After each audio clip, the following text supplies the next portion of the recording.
السلام علیکم ورحمۃ اللہ وبرکاتہ۔ عزیزان ملت اسلامیہ، آپ تمام امتی کو بفصل کی طرف سے سلام عرض ہے۔ گھر میں بیٹھی پردہ نشین عزت دار ماں اور بہنوں کو بفصل کی طرف سے سلام عرض ہے۔ بہرحال اللہ سے امید ہے آپ لوگ خیریت سے ہوں گے، اللہ کی حفاظت میں ہوں گے، ان ملنوں کی ملامت سے، ان فرقہ پرستوں کی فرقہ پرستی سے، ان درندوں کی درندگی سے محفوظ ہوں گے۔ اللہ آپ لوگوں کو اپنے حفظ و امان میں رکھے، اللہ اپنی حفاظت میں رکھے، اللہ ہر آباد سے، ہر شر سے آپ لوگوں کو محفوظ رکھے۔ بہرحال دیش کے حالات سے بھی آپ لوگ واقف ہیں اور دیش کے باہر کے حالات سے بھی آپ لوگ بجا واقف ہیں، لیکن میرے عزیز دوستوں، میرے بھائیوں، دیش سے ہی جڑی اتر پردیش کی خبر سناؤں گا جو گندگی مچائے رکھا ہے ٹخلا گنجوٹی، کیونکہ اب اس کے پاس زہر بانٹنے کے لیے اور لوگوں کو تکلیف دینے کے لیے کچھ بھی بچا نہیں ہے۔ اب الیکشن میں تو اتنی بری منہ کی مار پڑی ہے، اس کو زمین چاٹنے پہ مجبور ہو گیا، لیکن پھر بھی اس کا تکبر ختم نہیں ہوا۔ کسی طریقے سے مسلمانوں کو اذیتیں دینا اور تکلیف دینا یہ اس کے رگ رگ میں بسے ہوا ہے، کیونکہ یہ متر پینے والا چٹا ہے، ایک نمبر کا آتنکی ہے، آپ لوگ اچھی طرح جانتے ہیں۔ اس چندی چور نے جس طریقے سے اپنے خیالات کا اظہار کیا اور جو گندگی پھیلانے کی کوشش کی، سب سے پہلے تو قربانی کے اوپر بات کی اس نے، جو کہ چلنے والی نہیں ہے۔ اس لیے وہاں پہ صاف کہہ دیا اکھلیش یادو سماجوادی پارٹی کا کہ اس طریقے سے گندگی تو کرے گا اگرچہ تو تیرا جواب تیرے کو اب ہم دیں گے، اب عوام دے گی، اب جو ہے سو پولیس تک بھی جانے کی ضرورت نہیں پڑے گی، وہ نوبت نہیں آئے گی۔ تو قربانی کی بات میں تو خاموش ہو گیا انہیں۔ ارے بھئی آستین چڑھائے تو پھٹنے والے ہیں، لوگ ٹٹی نکل جاتی ان کی، کیونکہ ویسے تو مدر کرتے گیلے تو رہتے ان کے، انہوں رہتے گیلے، اس کے باوجود گندگی مچانا، گندگی برپا کرنا اس کے بعد۔ اس کے بعد آج نیا ڈال دیا اٹھا کے کہ کوئی بھی مسجد کے باہر، یعنی جس طریقے سے چاہے نماز جمعہ ہو یا عید الفطر ہو، عید الاضحیٰ ہو، یعنی عید کی نماز اگرچہ مسجد فل ہو جائے تو باہر بھی ادا کی جاتی ہے، جبکہ یہ ساری دنیا میں دستور ہے اور چلتا ہے، لیکن اس کے پاس گندگی برپا کرنے کے لیے، زہر پھیلانے کے لیے کوئی چیز بچے بھی نہیں ہے۔ تو اس نے وارننگ دے دی، وارن کر دیا کہ کوئی آدمی ایسا مسجد کے باہر یعنی روڈوں پہ نماز نہیں پڑھے گا۔ ارے چندی چور سالے، ارے تیری اوقات ہی کیا ہے؟ ارے تو اکھاڑ کیا سکتا؟ تو اکھاڑ تو کچھ بھی نہیں سکتا، سوائے باتیں کرنے کے علاوہ کچھ بھی نہیں بچا۔ یہ زہر بانٹ بانٹ کے تمہاری حالت کیا ہو گئی بھی ہے، تمہاری پارٹی کی حالت کیا ہو گئی بھی ہے۔ اور رے چندی چور، تو خود چند دنوں کا مہمان ہے یہ بھی، اب تیرے کو خود جو ہے سو جانا ہے سیدھا اندر، تیری ایسی جگہ سلاخوں کے پیچھے ہے، تو وہاں پہ بہت جلد جائے گا۔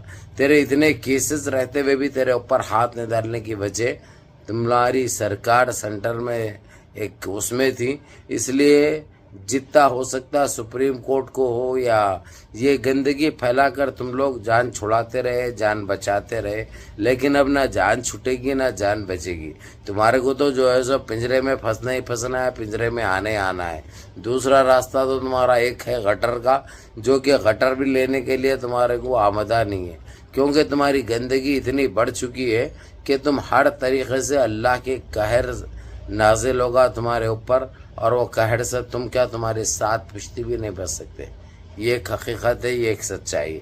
تو میرے عزیز دوستوں، میرے بھائیوں، میری ماں اور بہنوں، اس ٹخلے نے، اس گنجوٹی نے جو گندگی پھیلانے کی کوشش کی ہے، جس طریقے سے ہمارے عید کی نماز کے لیے جو پابندی عائد کی ہے اس کی یہ چلنے والی نہیں ہے، اور اس نے یہ زہر بانٹنا، دماغوں سے کھیلنا، مسلمانوں کو تکلیفیں دینا، اس کے نتائج تو دیکھ لیا اس نے کیا نکلنے والے ہیں۔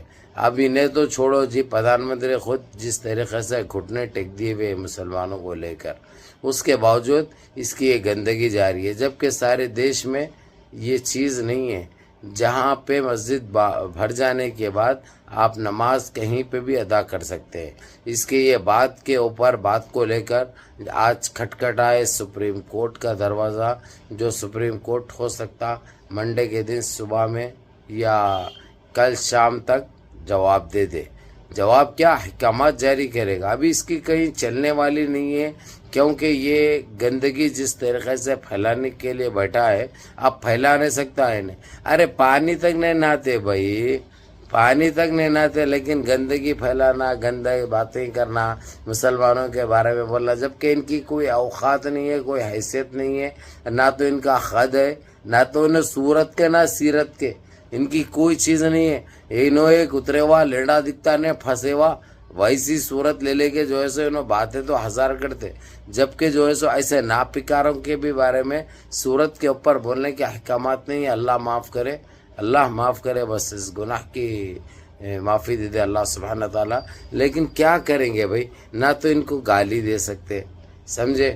اب تکلیف تو ہوتی ہے نا بھائی، جب نماز کی بات آ جاتی ہے اگرچہ تو برداشت نہیں ہوتا، لیکن پھر بھی ہم انشاءاللہ اللہ سے امید کریں گے اور اللہ سے دعا کریں گے کہ اس ٹخلے کو جلد سے جلد اس کی صحیح جگہ سلاخوں کے پیچھے منتقل کیا جائے، اس کو وہاں پہ ڈال دیا جائے، اور جلد سے جلد اس کی سرکار جو اتر پردیش میں ہے وہ جلد سے جلد ختم ہو جائے، جو کہ ہم کو، آپ کو اور سارے امتی کو اس چیز کا بے چینی سے انتظار بھی ہے، اور انشاءاللہ ویسے ہوگا بھی، کیونکہ یہ ناپکار تو اب بچنے والا نہیں ہے. اس کی اتنی گندگی پھیل چکی ہے تو بیان نہیں کر سکتے. اور آپ لوگوں کو تو پتہ ہے، میں نے کل ہی بتایا تھا آپ لوگوں کو، اس کے خود حکومت گرنے والی ہے، کیونکہ اکھلیش یادو نے جو گیم کھیلا ہے، جو پھانسا ڈالا ہے، اس میں کافی پھنس چکے ہیں. کل ہی 68 پھنس گئے تھے، آج 12 آ چکے ہیں. 68 اور 12 کتنے ہو گئے ہوئے؟ 80 کے قریب ہو گئے، اور بچے ہوئے 20 ہے. ہو سکتا ہے کل تک بھی آ جائیں گے. آنے کے بعد جو ہے سو وہاں پہ سماجوادی پارٹی یہ ڈپٹی سی ایم جو اس کے وقت ہے، اس کے ٹائم پہ جو ہے، اس کو سی ایم کی شپت دلائی جائے گی، تاکہ وہ، اور یہ نہیں اپنے آپ ختم ہو جائے گا، اپنے آپ سلاخوں کے پیچھے چلے جائے گا، کیونکہ اس کے اتنے کیسز ہے، انہیں بچنا تو ناممکن ہے، اور بچ تو نہیں سکتا انہیں.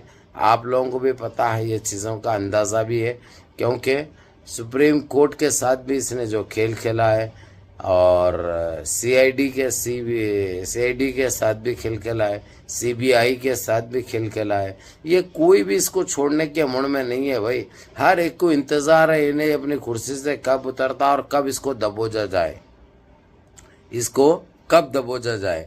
یہ تو اس کا آنے والا وقت ہی بتائے گا، آنے والا ٹائم ہی بتائے گا کہ اس کے ساتھ کیا ہونے والا ہے اور انہیں کیا گل کھلانے والا ہے. یہ بہت جلد آپ لوگوں کو پتہ بھی چل جائے گا. بہرحال میرے عزیز دوستو، میرے بھائیوں، آپ لوگوں کو تو اچھی طرح پتہ ہے، اب انہیں جو نماز کے لیے جو گندگی جو مچایا ہے، نماز کے اوپر جو پابندی عائد کرا ہے، نمازوں کو جو وارننگ دیا ہے، نہیں تو کیسیں بک ہو جائیں گی، یہ ہو جائیں گے، اس کے اوپر چل رہا ہے. آپ لوگوں کو آج کل میں پتہ بھی چل جائے گا انشاءاللہ تعالیٰ. اس کی یہ بھی اس کے پچھواڑ میں ڈال دیں گے انشاءاللہ. ہماری یہ کوشش چل رہی ہے. بہرحال کیف منظم رہیے، متحد رہیے، اپنی صفوں میں اتحاد برقرار رکھیے، نمازوں کی پابندی کریے، ماں باپ کی خدمت کریے، بڑوں کے احکام پہ عمل کریے، اپنے اس بھائی کے بھی دعاؤں میں یاد رکھیں. السلام علیکم ورحمۃ اللہ وبرکاتہ.